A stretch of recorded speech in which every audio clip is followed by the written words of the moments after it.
Welcome back to Snorkel, everybody. Daniel, Johnny, here for another movie review. You know what it is. Fantastic Beasts. I got the book here, this little tiny thing Yeah. that came out years ago. It's not even an actual story or anything. Yeah. It's just like a guide on the beasts and stuff. So when they first announced that this movie was coming out, I was like, how are they gonna do this? Yeah, I was very skeptical. Because there isn't a story to go off of, and J.K. Rowling wrote the script, which is good. Yeah. Because she knows the world better than anyone. And then you had David Yates returning to direct, who did the last 4 Harry Potter movies, which is good.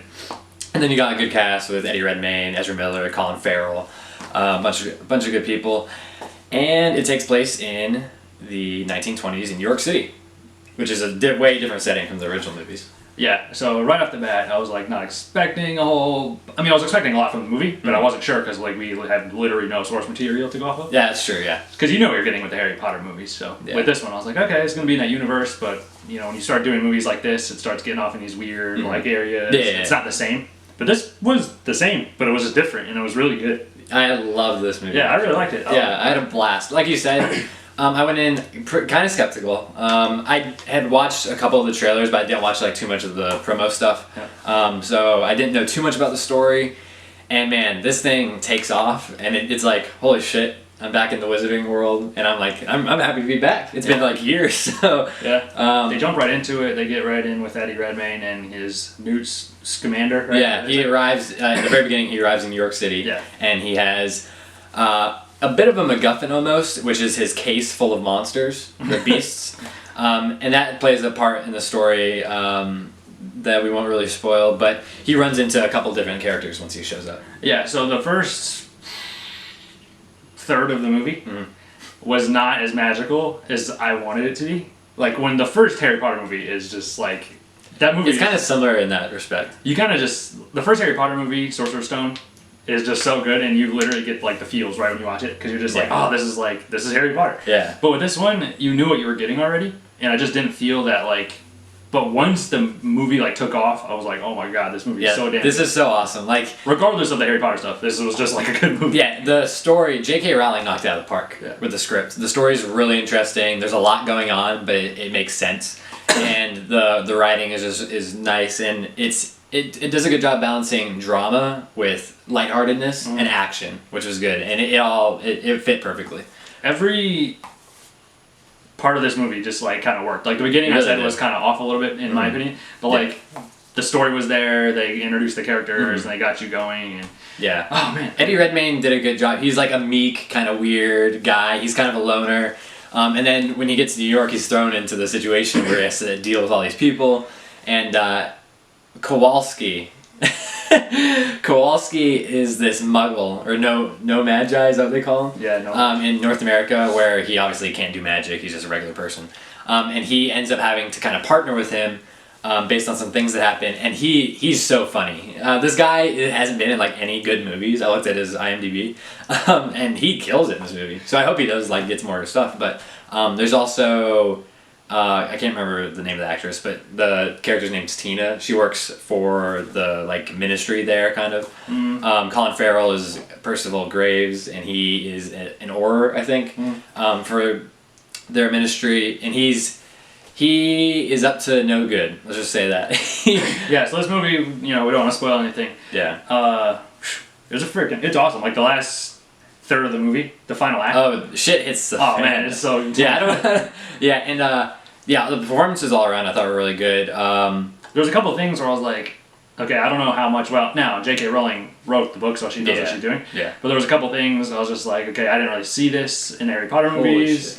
And I was like, maybe I just forgot because I haven't seen the original Harry Potter movies in 10 years. But, I agree, The biggest thing that stood out to me was how good the movie kind of clicked along once it got going. Yeah, the plot's very performances, besides this one actress...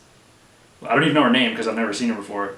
It's about the sister? No, she was hot. Ezra Miller's mom figure or whatever. Oh, yeah. She stood out in such a bad way. Really? I didn't even really notice her. She stood out to me just because... might not be as good. But no, I was just talking crap about Ezra Miller the other day.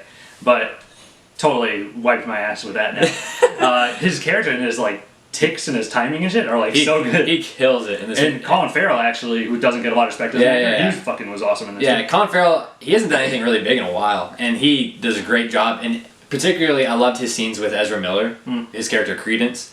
They have a really good chemistry, and yeah, Ezra Miller kills it, man. People in a couple of years, I'm saying between this and The Flash, and it's funny because The Flash is such a different character from this, but yeah, it's a great job. The characters all made sense, their motivations, what they did, and all in all, I'm just really excited about where they go from here. Like the sequels, and there's so much they can do. Yeah, in terms of like the Potterverse.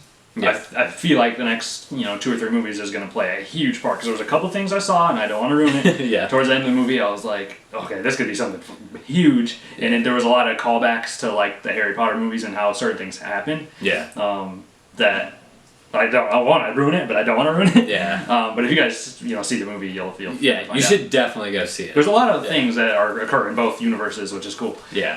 Because they're all in one universe, I guess. Whatever. Yeah. If you're a fan of the Harry Potter movies, you're gonna love this movie. This easily ranks in the top half of the Harry Potter movies. I agree. I was just saying that last night. Yeah. Yeah. So I don't know how high it would be up on the list. I would have to watch all the movies again. It's easily it's right up there. It's in the top stuff. The Sorcerer's Stone, in my opinion, is the best, just because you never can get over that initial feeling. You're never gonna feel that again. Yeah. So it's right up there with that, though, in my opinion. It was just really, really good. Yeah, David Yates hasn't lost his step. All the new actors and actresses brought it. J.K. Rowling did a great job of writing it, and yeah, we got a lot more movies coming, so I'm pretty stoked. We got a new franchise on our hands. Yeah. What did you give it? I'll